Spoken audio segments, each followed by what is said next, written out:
अब हम आगे बढ़ते हैं और नागरी लिपि यानी देवनागरी की विशेषताओं में हम आगे बढ़ेंगे। उससे पहले हम देख लेते हैं कि देवनागरी के जो नामकरण है और उसका कारण क्या है। तो देवनागरी को हिंद नागरी या हिंद लिपि भी कहा जाता है, क्योंकि हिंदुस्तान की जितनी भी जो भाषा है वो इस देवनागरी लिपि से निस्सृत होती है, देवनागरी लिपि से ही निकलती है। देवनागरी लिपि में इसका काफी प्रयोग होता है, जिसमें सबसे बड़ी है हिंदी भाषा। हिंदी के साथ में संस्कृत, नेपाली, मराठी के अंदर इसका प्रयोग होता ही है। तो एक सवाल सा उठता ही है आखिरकार ये जो देवनागरी शब्द है वो कहाँ से आया है।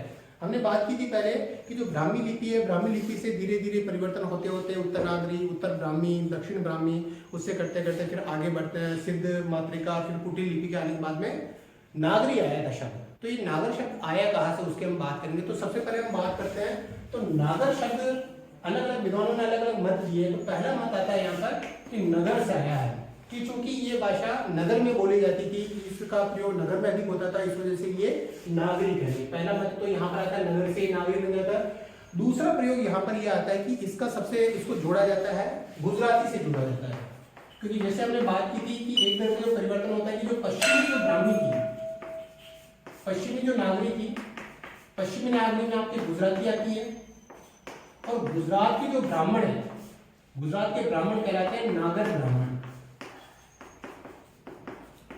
तो उनका प्रयोग हुआ, उन ब्राह्मणों के द्वारा इस लिपि का बहुत ज्यादा प्रयोग हुआ। तो ये जो नागर ब्राह्मण थे, उन नागर ब्राह्मणों ने इस लिपि का बहुत ज्यादा प्रयोग किया, इस वजह से ये कहलाई नागरी लिपि।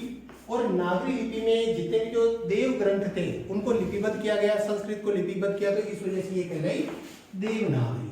तो यहाँ से एक बात स्पष्ट हो जाती है। ये मत काफी ज्यादा सही भी लगता है हमें, काफी ज्यादा एकदम उचित भी लगता है कि ये यही ठीक होगा कि चूंकि गुजरात के नागर ब्राह्मणों से देव ग्रंथों का इसमें लिपिबद्ध किया गया, इस वजह से ये देवनागरी कहलाए। तो यहाँ से ये भाषा निकलती है। इसमें थोड़ी सी और आगे हम बात करें तो इस लिपि का प्रकार कैसा है। तो इस लिपि का प्रकार है, ये अक्षरात्मक लिपि है, अक्षरात्मक लिपि है। क्योंकि इस लिपि में ये देखिए सारे अक्षर हम ले लेते हैं। जैसे हम बात करते हैं शुरुआत में जैसे हम लिखते हैं गो, तो हम इसको पूरा अक्षर लेंगे, इसको हम वर्ण नहीं कहेंगे। अगर हम इसको तोड़ते हैं तो क्या क्या निकलता है, इसको ग और निकलता है, यानी कि ये वर्ण से नहीं बना हुआ है, एक एक वर्ण टूट नहीं सकता, इसका अक्षर टूट सकते हैं। तो ये एक अक्षरात्मक लिपि है, जो देवनागरी लिपि है वो अक्षरात्मक लिपि है। और साथ में अगर हम बात करें अंग्रेजी की लिपि, तो इंग्लिश जो है वर्णात्मक लिपि है, ठीक है, अल्फाबेटिक लिपि है इंग्लिश। जैसे हम लिखते हैं इंग्लिश ही लिख लेते हैं। तो अगर हम इसके टुकड़े करते हैं, ई अपने आप में स्वतंत्र है, एन स्वतंत्र है, जी स्वतंत्र है, लेकिन यहाँ पर हम टुकड़े करते हैं तो जैसे गोपालक। तो अगर हम इसकी बात करें तो ब से भी ओ, प, आ, ले, यानी गोपालक में ये देखिए कितने सारे भाग समाहित है। इस वजह से ये एक अक्षरात्मक लिपि है और इसको हम कह सकते हैं वर्णात्मक लिपि, ठीक है। देवनागरी की जो अन्य विशेषता वो है कि देवनागरी हमेशा बाईं से दाईं ओर लिखी जाती है, बाईं से दाईं ओर, ये देवनागरी की विशेषता है। जबकि जो दूसरी लिपियां हैं जिसके अंदर बात करें हम, फारसी हो गई, उर्दू हो गई, अरबी हो गई, सिंधी लिपि हो गई, ये सारी लिपियां दाईं से बाईं ओर लिखी जाती है। इस तरह से लिखना शुरू करने इस ढंग की होती है, मुझे वैसे लिखना नहीं आता, फिर भी इस ढंग से ये जो उर्दू या सिंधी भाषा होती है, सिंधी जो लिपि होती है वो इस ढंग से लिपि जी जाती है। तो यानी कि देवनागरी बाईं से दाईं और बाकी जो लिपियां होती है वो दाईं से बाईं ओर लिखी जाती है, ठीक है। ये यहाँ पर हम विशेषता देखते हैं। अब हम आगे बढ़े कि कुछ खास बातें हैं देवनागरी में जो इसे विशेष बताती है, और कुछ इसमें कमियां भी हैं कि देवनागरी में क्या कमी है, जिसको हम इस ढंग से बात नहीं कर सकते। देवनागरी का जो नामकरण वो किस प्रकार से हुआ। अब हम बात करते हैं देवनागरी के गुण, कि देवनागरी के जो प्रमुख गुण है वो किस प्रकार से है। सबसे पहले जो इसका गुण है कि देवनागरी विशेष क्यों है, खास क्यों है, इसको हम बात कर सकते हैं। जैसे आपने एक फिल्म देखी होगी, पुरानी फिल्म चुपके चुपके, तो उसमें भी इस ढंग से धर्मेंद्र इस प्रकार से मजाक करता है अंग्रेजी भाषा के साथ में। अंग्रेजी भाषा में कितना उच्चारण बनती है, जैसे पुट है तो सी पुट है तो सी पुट क्यों नहीं है, इस ढंग से बहुत सारी हम चीजें देखते हैं। तो वैसे ही मजाक हम यहाँ तक करने वाले कि देवनागरी लिपि के जो गुण है वो किस ढंग से है। सबसे पहला जो गुण है देवनागरी लिपि का वो है कि एक ध्वनि के लिए एक ही वर्ण संकेत है। जैसे आपकी एक ध्वनि है, कोई सी भी च है या फिर क है, देवनागरी जैसा हमने बोला क, तो क के लिए ऐसा ही लिखा जाएगा। लेकिन कई बार अंग्रेजी में ऐसा होता है कि जो क है, क के लिए कई बार के काम आता है, कई बार क के लिए सी काम आ जाता है, कई बार क के लिए सी एच काम आ जाता है। तो यहाँ पर अंग्रेजी कुछ गड़बड़ सी है। तो अंग्रेजी में जो एक कमी है वो यहाँ हिंदी में देखी जाती है। जो क के लिए उच्चारण है वो ही यहाँ पर क ही आता है। पहला तो ये हो जाता है। दूसरा जो हम देखते हैं कि तो एक वर्ण संकेत है, जैसे कोई एक वर्ण संकेत है श, इसका उच्चारण श ही निकलेगा, ठीक है, लेकिन अलग अलग अंग्रेजी के अंदर अलग अलग निकल सकते हैं। जैसे कि यू है, यू का उच्चारण कई बार ऊ निकल सकता है, कई बार यू निकल सकता है इसके उच्चारण में, कई बार ए निकल सकता है। जैसे यू से अम्ब्रेला भी निकल जाता है, यू से यूरोपियन निकल जाता है, यू से और भी कोई प्रयोग निकल सकते हैं, यू से यूपीएस निकल सकता है, यू से यूनी निकल सकता है। लेकिन यहाँ पर अगर हम बात करें तो श का जो है वो श ही निकलेगा, इसके अंदर कहीं कोई परिवर्तन देखने को नहीं मिलता। तीसरी जो विशेषता है कि जो ध्वनि का नाम है वही वर्ण का भी है। यहाँ पर ध्वनि का नाम अगर श है तो वर्ण का भी नाम श ही होगा, जबकि अंग्रेजी में इस रंग का प्रयोग इस तरह का नहीं होता। कई बार हमें जब लिखना होता है च लिखना होता है, ध्वनि तो हो रही है च, लेकिन इसके लिए प्रयोग का क्या होगा, ch होगा। उसी ढंग से अगर हम आर्टिकल पढ़ते हैं तो आर्टिकल में भी एक समस्या आती है कि जैसे कि हम ए आई ओ यू, यही स्वर है, अंग्रेजी भाषा की ये स्वर है, तो यहाँ पे एक फर्क आता है कि इसके आधार पर हम आर्टिकल तय कर देते हैं कि ये चीज में आएंगे तो हम एन का प्रयोग करेंगे। लेकिन कई बार इसका परिवर्तन हो जाता है, जैसे कि शुरुआत होती है यूरोपियन, तो जब शुरुआत हो रही है ई से तो इस शब्द को यू से क्यों करते हैं, यहाँ पे एक गड़बड़ है जो हम अंग्रेजी के साथ में देखते हैं, लेकिन ये हिंदी के साथ में ऐसा नहीं होता। यही तो हिंदी का गुण है, यही तो भैया देवनागरी की सबसे बड़ी खास बात है। देखते हैं मूक वर्ण नहीं है, मूक वर्ण का मतलब साइलेंट, हिंदी साइलेंट नहीं रहती, हिंदी तो हमेशा बोलने वाली है, कथन कहने वाली है, तो हिंदी साइलेंट नहीं रहती, काफी आवाज करें, काफी डिस्टर्बेंस करें, लेकिन फिर भी देखिए आपके लिए लग रहा हूं मैं, तो हिंदी साइलेंट नहीं रहती है, हिंदी के अंदर मूक वर्ण नहीं है। जैसे कि नाइफ है, KNIFE, नाइफ, इसके अंदर अब भैया के क्यों नहीं बोल रहे हो, कि जब आपने लिखा है KNIFE फिर में नाइफ क्यों नहीं है, कि आप नाइफ क्यों बोलो, के का प्रयोग क्यों नहीं हो रहा है, लिखा भी आपने कनोलेज। अब ये देखिए साहब, इसके अंदर आपको हल्दी करती, इसके अंदर दो दो आपके साइलेंट वर्ड आ गया, सबसे पहले के, आपने तो बोला नॉलेज, और जबकि आपने शुरुआत किससे की है, के से शुरुआत की, यहाँ पर गड़बड़ है। अब आपने यहाँ पर बोल दिया डी तो लगा दिया, डी का कहाँ पर अर्थ है भाई बताइए, कि इस डी का कहीं कोई अर्थ निकल ही नहीं पाता, तो यहाँ पर कुछ गड़बड़। हाँ बेटा आप कुछ कह रहे हो कि डी का कोई अर्थ है, हाँ ठीक है, आगे बढ़ते हैं हम। तो यहाँ पर दो साइलेंट वर्ड है, लेकिन अगर हम हिंदी की बात करें तो अगर नॉलेज लिखा है तो नॉलेज ही होगा उसका। हिंदी इतनी महान भाषा है, हिंदी में कहीं कुछ छुपा हुआ नहीं है, सब कुछ बोलता हुआ है। अगली हम बात करें, एक वर्ण में दूसरे वर्ण जो जो बोला जाता है वही लिखा जाता है, जैसा कि मैं आपको बोल रहा हूँ वैसा ही लिखा भी जाता है। ये हिंदी भाषा की देवनागरी लिपि की विशेषता है कि जैसा अगर हम बोल रहे हैं, मैं अगर बोलूं कि अगर मुझे उच्चारण करना हो तो आप मैंने जैसा लिख दिया आप उसको बोल सकते हैं, कहीं पर भी ले जाओ उसको बोल सकते हैं। लेकिन अंग्रेजी भाषा है, अंग्रेजी के अंदर जो रोमन लिपि है उसके प्रयोग को कई बार गड़बड़ हो सकती है कि जैसा लिखा गया वैसा ही उच्चारण नहीं हो सकता। और देवनागरी में इतनी विविधता है क्योंकि उसके अंदर बहुत सारे आपको व्यंजन और स्वर देखने को मिलते हैं, तो इतनी सारी विविधता है कि अंग्रेज लोग कई सारे हमारे उच्चारण भी नहीं कर सकते हैं। जैसे अंग्रेज लोग द का उच्चारण सही नहीं कर पाते हैं, भय का उच्चारण सही नहीं करते, भय को बह रहते हैं, तो बहुत सारे उच्चारण सही नहीं कर पाते हैं।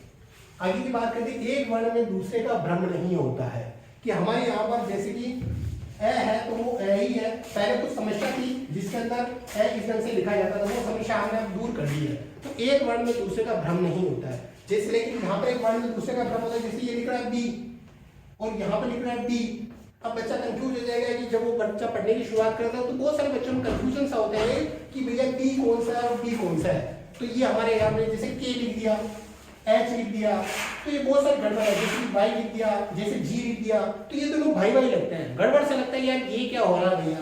तो ये जो कंफ्यूजन है ये हमारे हिंदी में देखने को नहीं मिलता, भले वो पास पास में क है तो ये देखिए ख बिल्कुल अलग है, ग है तो इसके जो समानार्थी जैसे दिखता है ग, ये बिल्कुल अलग है। ये सारे इनका जो स्टाइल है, इनका जो तरीका है, इनका जो रंग रूप है वो सब कुछ अलग है। लेकिन अंग्रेजी बहुत ही ज्यादा कंफ्यूजिंग लैंग्वेज है, बहुत ज्यादा कंफ्यूजिंग भाषा है। ये पूछना है जी कि हिंदी को महान बताने के लिए जी क्या अंग्रेजी को छोटा बताना आवश्यक है? देखिए ऐसा है, हर भाषा अपने आप में महान है, लेकिन यहाँ पर हम बात करें लिपि की बात करें। अच्छा प्रश्न पूछा हमारे विद्यार्थी सिद्धार्थ ने, प्रश्न ये पूछा है कि क्या हिंदी को महान बताने के लिए हमें अंग्रेजी को छोटा बताना आवश्यक है? तो ऐसा नहीं है, हम केवल अंग्रेजी के पीछे नहीं पड़ रहे, हम अपनी विशेषताएं बता रहे हैं। और विशेषताएं कब बताई जा सकती है? जब कंपेयर किया जा सकता है। अब भैया आजकल वोडाफोन की काफी अच्छी स्पीड आ रही है, तो वोडाफोन वाले कहेंगे हमारी इतनी अच्छी स्पीड आ रही है, तो वो अपनी स्पीड को कंपेयर करेगा जियो से, कंपेयर करेंगे। जियो की स्पीड आजकल बहुत ज्यादा कम आती है, तो कंपेयर करने के लिए किसी दूसरे को आधार बनाना पड़ता है। तो हमने आधार बनाया यहाँ पर अंग्रेजी को, कि अंग्रेजी में देखो ये कमियां है और हमारे अंदर ये कमियां नहीं है। हम उर्दू की भी बात कर सकते हैं, जैसे उर्दू में अंदर क्या होता है, उर्दू में एक तो होता है जय और एक होता है ज। अब देखो ये नुक्ता लगने से कितना ज्यादा फर्क पड़ गया और कितना ज्यादा ये कंफ्यूजन सा पैदा हो गया है। जैसे हम लिखते हैं और ग, ये देखिए छोटा सा नुक्ता लगने से कितना ज्यादा फर्क पड़ गया। तो कुल मिलाकर अपनी बात करें तो देवनागरी अपने आप में महान है। सर एक प्रश्न है जी। जैसे अभी इंग्लिश में हमने ये पढ़ा, जैसे नॉलेज में हम के साइलेंट, जी ऐसे ही हम हिंदी में स्कूल लिखते हैं ना, जी, तो उसके पीछे ई वर्ण आता है। हाँ, तो हाँ। सही है या गलत है? देखिए ऐसा प्रश्न बहुत अच्छा पूछा है हमारे साथी, हमारे जो बैठे हैं असिस्टेंट प्रोफेसर हमारे साथी सुमित्रा जी, उन्होंने प्रश्न पूछा है कि कई लोग जैसे अंग्रेजी में लिखा हुआ है स्कूल और उसको लिखा जाता है स्कूल ऐसा लिख दिया है, और कई लोग इसको क्या कहते हैं स्कूल कहते हैं, ये कहना चाह रहे हैं ना जी। कई सारे ऐसा गड़बड़, लेकिन ये जो गड़बड़ है वो देवनागरी की गड़बड़ नहीं है, सही उच्चारण स्कूल का तो स्कूल ही होगा। लेकिन ये जो है वो विभिन्न तरह के भाषा दोष है। जैसे कि जो ब्रजभाषी है, ब्रजभाषी को क्या कहते हैं, वह को वन को वो क्या कहते हैं, वन कहते हैं, है ना। कक्षा को वो कक्षा कहते हैं। तो ये क्या क्षेत्रीय दोष है, उच्चारण के दोष है, जो लोग बाग अपने मुख सुख की वजह से, इसको मुख सुख कहते हैं, तो मुख सुख की वजह से या उच्चारण लाघव की वजह से, उच्चारण दीर्घता की वजह से ऐसा कह देते हैं। स्कूल उनसे बोला नहीं जाता, तो वो ई का सपोर्ट लगा के, ई का सहारा लेके स्कूल बोलते हैं। ऐसे ही एक वर्ड है स्थिति। हाँ स्थिति, स्थिति, स्थिति, एग्जैक्ट प्रोनाउंसिएशन स्थिति। हाँ स्थिति। तो उसके अंदर क्या लोगों डायरेक्ट आदेश से शुरुआत नहीं कर पाते, तो उसके लिए सपोर्ट लगाते, ई का सपोर्ट लगाते बोलते हैं। तो ये गलती लिपि की नहीं है, ये गलती है लोगों के उच्चारण की गलती है, लोगों के अंदर जो देशी जो बोलचाल का तरीका है उसके अंदर ये इसको हम कह सकते हैं मुख सुख, लोग बोलने में उनको जोर आता है तो इस ढंग से वो कर लेता है। ठीक है, चलिए बहुत अच्छा प्रश्न पूछा, आप पूछते रहे ताकि जो हमारे बच्चे हैं वो और अच्छे ढंग से क्लियर हो पाएंगे।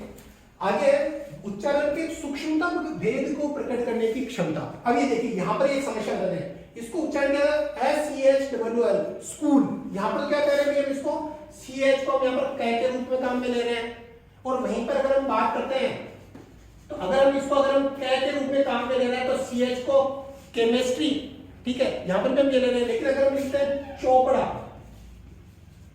तो यहाँ पर तो हो गया एक चे, यहाँ पर हो गया एक है, यहाँ पर हो गया एक है, तो यहाँ पर कुछ गड़बड़ है। यहाँ पर हम इसको कोबड़ा क्यों नहीं कहते, कोबड़ा साहब क्यों नहीं कहते, यहाँ पे इसको केमिस्ट्री क्यों नहीं कहते, जबकि इसको हमें केमिस्ट्री कहना चाहिए था। तो ये गड़बड़ है अंग्रेजी में, जबकि ये हिंदी में नहीं है। हिंदी में देवनागरी में जो छोटा से छोटा जो फर्क है, छोटा से जो छोटा फर्क है उसको हम यहाँ पर अभिव्यक्त कर सकते हैं। आगे बढ़ते हैं फटाफट। प्रयोग बहुत ही व्यापक है। देवनागरी का प्रयोग, रोमन का प्रयोग तो केवल अंग्रेजी के लिए होता है, लेकिन देवनागरी का प्रयोग आपके हिंदी के लिए होता है, संस्कृत के लिए होता है, नेपाली के लिए होता है, गुजराती में भी एक अंशतः देखा जाता है, मराठी के लिए होता है। तो देवनागरी का प्रयोग बहुत ज्यादा व्यापक है। ध्वनि वैज्ञानिक पद्धति पर है, अक्षरात्मक है, तो अक्षरात्मक में सबको कंपाउंड करके, जैसे ध्वनि वैज्ञानिक कैसे है, उच्चारण स्थान की बात करें, क, ख, ग, घ, च, छ, ज, ज, ट, ह, ड, ध। ठीक है, इसको अगर हम देखें तो ये देखिए अंग्रेजी का तो जैसे आता है ABCD, कहीं कोई आगे पीछा नहीं है। यहाँ पर ए आ गया, ब आ गया, स आ गया, द आ गया, कुछ भी आगे पीछा नहीं है। लेकिन यहाँ पर देखिए कितनी सुंदर व्यवस्था है, क, ख, ग, ये सारे कंठे हैं, यानी ये सारे कंठे से निकलने वाले हैं। इस वजह से ये सारे कंठे एक साथ जमाए हैं। पूरी व्यवस्था है, ध्वनि वैज्ञानिक व्यवस्था, च, छ, ज, ज, ये सारे जो है वो तालव्य है, तालु से निकलने वाले शब्द आप जैसे उच्चारण दिए च। तो आपकी जो जीभ है, ये जो मुंह है, मुंह के अंदर जो जीभ है इस तालु से टच होगी, च बोलते समय, छ बोलते समय भी टच होगी, ज बोलते समय भी टच होगी, और ज बोलते समय भी टच होगी। ट, ठ, ड, ढ ये मूर्धा से जुड़े हुए हैं, सारे जो मूर्धन्य वर्ण कहलाते हैं। तो इस ढंग से देवनागरी में कितनी ज्यादा वैज्ञानिकता है, जबकि ये वैज्ञानिकता हम अन्य भाषाओं में नहीं देखते। इस वजह से ये भी एक गुण माना जा सकता है देवनागरी का। और इसके एक और विशेषता इसके अंदर देखी जा सकती है कि ये अनेक लिपियों से जुड़ी हुई है, भारत की अनेक लिपियों से जुड़ी हुई है। जैसे कि अगर हम बात करें गुजराती, तो गुजराती की भी हम बहुत सारे समझ जाते हैं, हमारी जुड़ी हुई है। अगर हम बंगाली की बात करें तो बंगाली में हम बहुत कुछ समझ सकते हैं इसके माध्यम से। तो इतने सारे हमने जो गुण देखे उसके आधार पर हम स्पष्ट रूप से कह सकते हैं कि जो देवनागरी जो लिपि है वो अपने आप में एक श्रेष्ठ लिपि है। निश्चित तौर से बाकी सभी लिपियां श्रेष्ठ है क्योंकि सब में एक ज्ञान लगा है, एक परंपरा लगी है, तो सभी लिपियां श्रेष्ठ है। लेकिन जो अगर हम बात करके श्रेष्ठतम कौन सा है तो श्रेष्ठतम निश्चित तौर से देवनागरी ही होगा। तो अब देखिए हमने श्रेष्ठ तो कर दिया, लेकिन कुछ दोष हर लिपि में पाए जाते हैं, तो हम दोष की भी यहाँ पर हम चर्चा